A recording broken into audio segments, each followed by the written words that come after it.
এই দাঁড়ান দাঁড়ান দাঁড়ান, একটু দেখে চলে যান না, পুরোটা দেখেন, লাইক কমেন্ট এবং সাবস্ক্রাইব করতে ভুলবেন না কিন্তু। আপনারা তো কিপটে কেন? হ্যাঁ, পুরোটা না দেখে চলে যান ভিডিও। আপনাদের হাতে কি হয়েছে?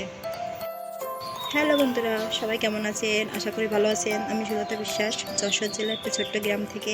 সুলতা বিশ্বাস ব্লগে আপনাদের সবাইকে স্বাগতম। আজ হচ্ছে শনিবার। আমি উঠেছি একটু দেরি করে, কারণ আগামীকাল রবিবার থেকে ছেলেকে স্কুলে নিয়ে যেতে হবে। আজকে একটু বেশি করে ঘুমিয়ে নিলাম। সকালে কাজগুলো শেয়ার করা হয়নি, কারণ দেরি করে উঠেছি। কাজ শেয়ার করতে গেলে আর ফেলে দিতাম না। চলুন, এখন কালকে ভাত ছিল, সেটা গরম করে নিচ্ছি আপনার দাদাবার জন্য। আর যা করে আপনাদের সাথে শেয়ার করবো। ভাতটা গরম হয়ে গেছে, এবার চলুন তরকারিটা।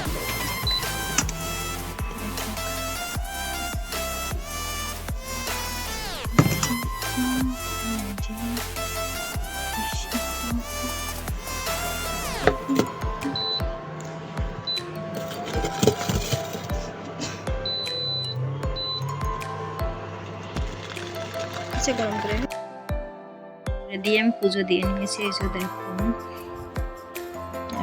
এখন আমি বিছানাটা তুলে নেব। পুজোর বিছানাটা তুলে নেব, অর্ধেক তোলা হয়ে গেছে। তারপরে শেয়ার করলাম বন্ধুরা, প্রতিদিন একঘেয়েমি দেখতে কারোই ভালো লাগে না। আচ্ছা যাই হোক, আমি বিছানাটা তুলে নেব। ছেলে দেখেন এখানে ফেলে দুষ্টুমি করছিল। যাই হোক, দেরি করে উঠছে, তাই আমি দেরি করে বিছানা তুলছি। যাই হোক, বিছানাটা সুন্দর করে তুলে নেব। একটু সরে আসছিল, সেটাও বুঝে দিয়ে নেব। এখন আমি চা বানিয়ে নিব। সকালবেলা আমি খাবো হচ্ছে চা আর বিস্কুট। আপনার দাদাভাইরে তো দেখলেন ভাত গরম করে দিয়েছিলাম, ভাত তরকারি, সেটাই খেয়ে চলে গেছে। আগের দিন এক চা এসেছিল, এক প্যাকেট বড়। জানি না এই ভয়েস দিতে বসলে এত ঘুম আসে কেন, হাই আসে কেন। যাই হোক, এক প্যাকেট বড় বিস্কুট নিয়ে এসেছিল, যা মানে এনার্জি বিস্কুট, সেটা বয়ামে ঢেলে রাখলাম এবং তাই দিয়ে চা খেয়ে নিলাম। আচ্ছা, এখন আমি চলে আসলাম থালা বাসনগুলো ধোয়ার জন্য। এবং সাথে হচ্ছে আগের দিন মাছ আনছিল, সেই মাছগুলো ধোয়া হয়নি। সে যেমন করে বাজার থেকে কুটে নিয়ে আসছিল, ওরকমভাবে ফ্রিজে রাখা হয়েছিল। সে মাছ যেগুলো ছাড়াবে সেগুলো ধুয়ে নেব। ধুয়ে নিয়ে রান্না করতে হবে দুপুরবেলায়। চলেন কি রান্না করি না করি আর কি করি না করি আপনাদের সাথে শেয়ার করবো।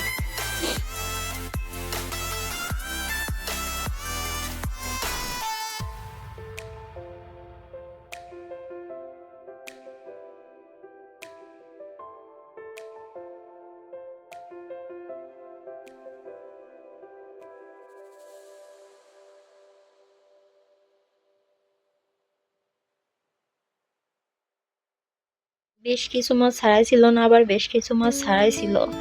ছাড়ানো মাছগুলো আমি এরমভাবে ফ্রিজে রেখে দেবো। নেক্সট ডে যেদিন রান্না করব সেদিন ধুয়ে নিব। আর এই যে যেগুলো মাছগুলো ছাড়াইছে, এগুলো কিছু আজকে রান্না করব আর কিছু রেখে দেব, দুদিন রান্না করব।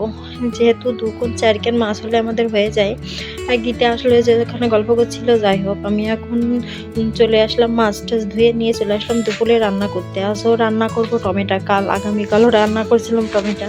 আপনি দাদাভাই টমেটো ছাড়াই কোনো বাজারই করি নাই, তাই দেখবো আমি যে কতদিন টমেটো খেয়ে পারে।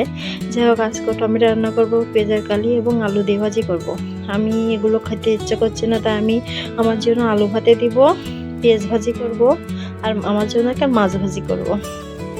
এই যে টমেটো বড় কষে গেছে, এখন আমি মাছ ভাজা 3 পিস দিয়ে দিব। 3 পিস আপনার দাদা ভাইয়ের জন্য দিলাম, আর আমার পিস আমি ভিজে খাবো। এই যে তরকারিটা হয়ে গেছে, আমি ঢেলে নিলাম। এই যে আমার সবচেয়ে প্রিয় হচ্ছে শুকনো জাল ভাজা।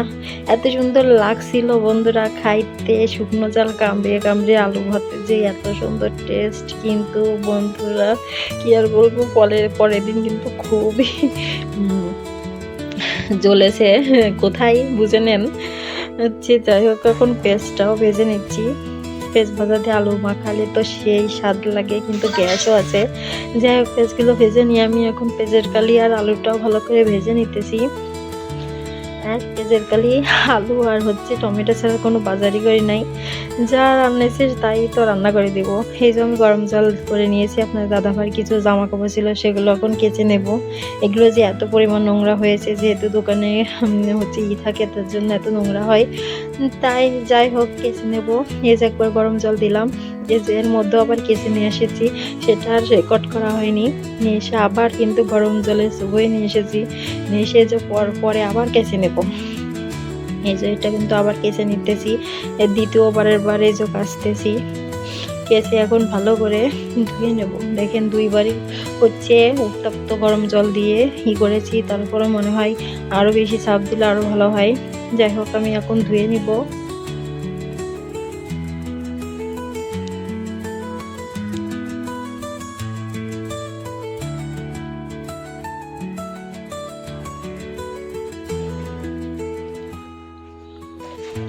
ভালো করে ধোয়া গেলে এগুলো আমি এখন মেলতে চলে যাব। দেখুন এখানে আমি আগে অনেক জামা কাপড় নাড়ি দিয়েছিলাম, আর কোনো ফাঁকা ছিল না, তাই একটার পরে একটা উঠাই দিয়ে যেগুলো যেহেতু এগুলো শুকায় আসছে সেহেতু একটা পরে একটু দিয়ে তাই বাকি জামা কাপড়গুলো মেলে দিতেছি। যদিও বা এখানে বেশিক্ষণ রোদ থাকবে না, তারপরেও বাতাসে যেটুকু শুকোয় আর কি আর করার। এই যে এখানে একটু রোদ থাকে তাও বেশিক্ষণ থাকে না। যাক ছেলেকে স্নান করাই নিয়ে চলে এসেছি, এখন লোশন মাখায় নিচ্ছি। এই ইদানিং খুব নাটাই গেছে বন্ধুরা, কি করবো বলুন তো, হাড়গোড় বেড়ে গেছে একেবারে। যাই হোক কি দুষ্টুমি করে দেখুন, আমি এই লোশন মাখায় নিতেছি, খুব জেদ করে মাখতে চায় না। যাই হোক লোশন মাখাই নিয়ে এখন একটা লম্বা হাতা একটু পুরো করে মেরে দিলাম। দেখেন খিদা পাইছে, কি করে বসে আছে। যাই হোক খাওয়াই দিয়েছি ওকে, খাওয়াই দিয়ে এখন আপনার দাদাভাইয়ের লাঞ্চটা গুছাই নিতেছি। এখন যেতে হবে বাজারে, ওকেও খাওয়াই দেওয়া হয়ে গেছে এবং আমার সময়ও হয়ে গেছে বাজারে যাওয়ার। এখন আমি ভাতটা গুছাই নিয়ে শাড়িটা পরে বাজারে যাব। যাক বাজার থেকে চলে আসছি, এসে আমি ঘর দুয়ার এবং উঠান পরিষ্কার করে নেব।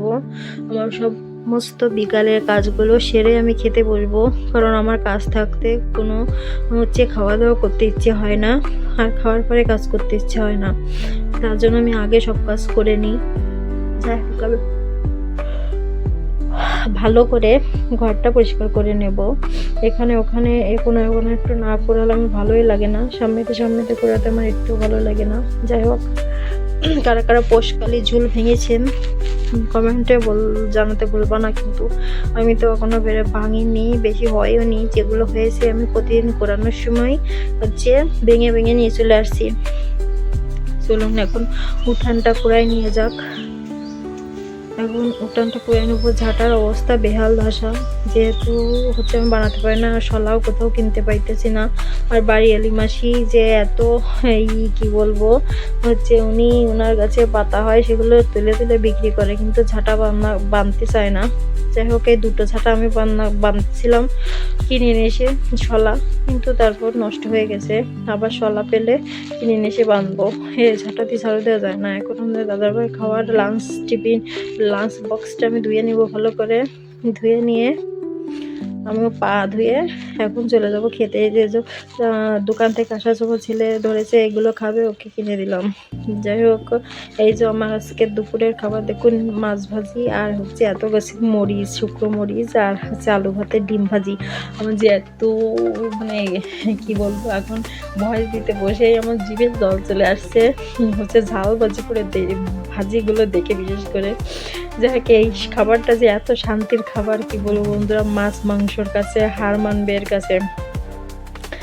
এত সুন্দর লাগে আমার কাছে আলু ভর্তা, ডিম ভাজি আর মাছ ভাজি না হলেও চলবে, কিন্তু আলু ভর্তার সাথে একটু ভাজা পেঁয়াজ আর শুকনো মরিচ আমার লাগবেই।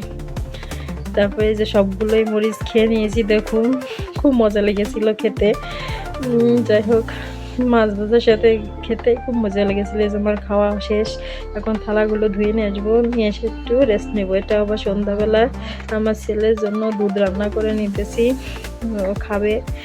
এটা রাত্রে খাওয়াবো আর রেখে দেবো কালকে সকালে, যাতে রান্না করতে না হয়, কালকে যেহেতু স্কুলে নিয়ে যাবো। যাই হোক দেখুন হঠাৎ করে কারেন্ট চলে গেল। আর এটা তো আমি কারেন্টের চুলায় রান্না, কিন্তু কারেন্ট চলে গেলে নাই ছড়াইছি। দেখেন প্রার্থনা হচ্ছে, তাই ছেলে ওর প্রীতমদের বাড়ি বলে আমাকে বাড়ি। যাই হোক এই যে দেখেন আপনাদের দাদা ভাই একটা শাক নিয়ে এসেছিল, এটা কি শাক বলুন তো? কারা কারা চেনেন এবং কিভাবে এটা কুটতে হয় আমি তো জানি না, আমি কি করেছি। আচ্ছা চলুন বেছে রেখে দিই, সব আপনাদের কুটে সাথে শেয়ার দিয়েছি, করতেছি। কিন্তু আজকে খেতে যে খুব মুশকিল হয়েছে বন্ধুরা। মনে হচ্ছে সেদ্ধ হয়নি, কি ভালো লাগেনি আমার কাছে খেতে। কিভাবে এগুলো কুটতে হয় একটু কমেন্টে জানাবেন তো। কি যে এভাবে কুটেছি, যাই হোক এক আটি কুটতে পারেছিলাম আর এক আটি দিয়ে দিয়েছিলাম। আমাকে খুব কাঁপাচ্ছিল শীতে, এই জন্য এক আটি কুটেছিলাম, সেটাই রান্না করেছি। আর কি ধরা রয়েছে কুটার আলাই শীতে একসময় কুটবো। কালকে আবার স্কুল যেতে হবে, কি যাই আর কি আর বলবো, ভিডিও তো করা হয়নি। এখন এই যে শাকগুলো বেছে নিচ্ছি আর কুচকুচ করে কুচিয়ে নিচ্ছি। এটা বাঁচতে আমার খুব অসহ্য লাগছিল, তা কি আর করার, খেতে চেয়েছিলাম তাই বরমশাই পাঠিয়েছে, এখানে কিছু বলার নেই, বরমশাইকেও কিছু বলার নেই। আচ্ছা, আমার ভিডিওটা ভালো লাগলে লাইক কমেন্ট এবং সাবস্ক্রাইব